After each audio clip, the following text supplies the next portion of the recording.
MikaFabs. And I'm Excoundrel. And we are back for another Wild Rift region breakdown for you guys. We had a blast this year watching teams from around the world develop their playstyles and hone their strategies in Wild Rift's Year 0. Now we're digging into what's to come in Wild Rift's Year 1. And in this episode, we're focusing on key players and top plays from 3 of the teams that competed in the Horizon Cup. Representing the Europe, Middle East, and Africa region at the Horizon Cup was Team Queso. Specializing in late-game teamfights and objective control, we expected to see a careful and reserved early game while they scaled into their comfort zone. What we actually saw while watching Team Queso's matches was their Baron laner Acolyte making play after play after play. This guy was an absolute monster throughout the tournament, especially on his Darius. In their first matchup versus Ebro Gaming, after a near solo kill on Ebro's star player Heish, he follows it up with a 2v1 outplay solo kill on their jungler instead. And if that 2v1 wasn't impressive enough, how about a 2v1 where he actually kills both Ebro members? The amount of pressure this guy can generate in the Baron lane was some of the best in the tournament. And as much as I love Team Secret, Acolyte had a fantastic solo kill onto the god of assassins himself, Tatsuri, despite being down 1,300 gold at 5 minutes. He also managed to trade kills with Tatsuri later in the game despite a 3,000 gold deficit, securing Team Queso the dragon. It wasn't just his solo plays either. Acolyte outplaying 2v1 was what gave them the lead in Game 1 versus Sengoku Gaming. We also saw him run through Ebro Gaming in teamfights as well, often soloing their entire team. While Team Queso's overall result at the Horizon Cup was not what they hoped, watching the actual games gives a very different story.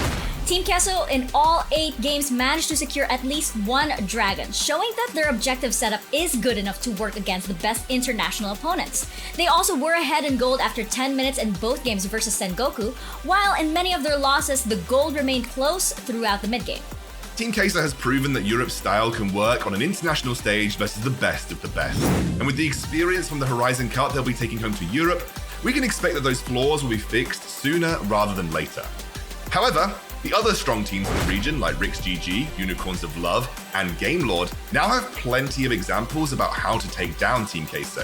If Queso can manage to close out their winning games, or maybe if Acolyte can get a few more solo kills, we might be looking at a very scary region for Wild Rift Esports in the near future. TSM entered the Horizon Cup through Brazil's qualifier in one of the best Wild Rift series we have ever seen. By beating their nemesis So Agradece in a 7-game best-of-7 series, their tenacity earned them the honor of representing Brazil on the international stage. While it's always fun to watch a super fed damage dealer carry a fight, it's even more amazing when a player can have that type of impact without the gold. And for TSM, that was their support player Carlito on his Galio. Carlito's Galio pick made the champion look absolutely broken. By rushing Deadman's Plate, Carlito used the movement speed to rotate fast and engage fearlessly at every opportunity. In their series versus Tribe, he even combined it with the Glorious Enchant to dive the inhibitor turret and give starting his first death of the game. Carlito didn't just have the movement speed though, he also had the mechanics to back it up. He basically single-handedly killed Rolsterwise Salem with a perfect flash engage, setting them up for a strong early game in their eventual win versus the Korean powerhouse.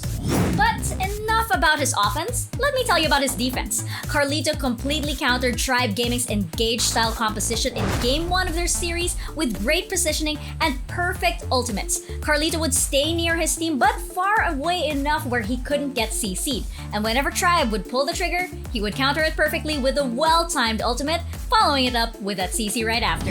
And if that wasn't enough, we got to see other great ultimate uses as well. His series versus Rolster Y, he used it to split up the enemy for an easy tower dive.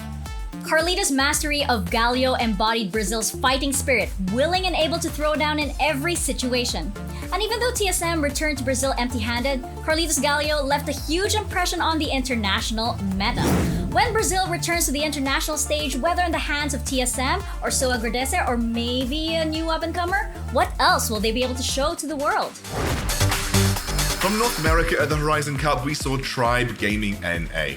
And whilst Tribe Gaming ran through the entirety of North America with ease, they didn't find the same results on the international stage. It was a disappointing result for NA, but they did win some games and found some success, specifically in their Dragon Lane. Both the Dragon Laner Old School and the support Max Green had some phenomenal plays throughout the tournament. Old School almost single-handedly beat TSM in game 1 of their series, whilst Max Green found some fantastic engages on his support in play after play. It's one thing in a MOBA to have great individual plays, but being able to make those plays in perfect sync with teammates is what takes you to the next level, and that's where Tribe Gaming really shined. With impeccable synergy, they challenged their opponents with strong bot lanes like Lucian Braum or Zaya Rakan. We saw them counter a dive from Southeast Asia's first team, SBTC, by chain CCing and killing TF before we could even escape. Old School and Max Green have years of experience as a dual lane in past MOBA titles, and you can really see the trust they have to back up each other's plays.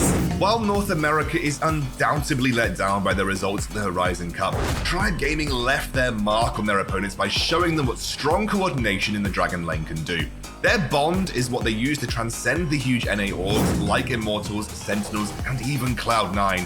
And if Tribe Gaming can take that dual lane synergy and turn it into team synergy, we might be seeing Tribe Gaming dominate other regions like they dominated NA.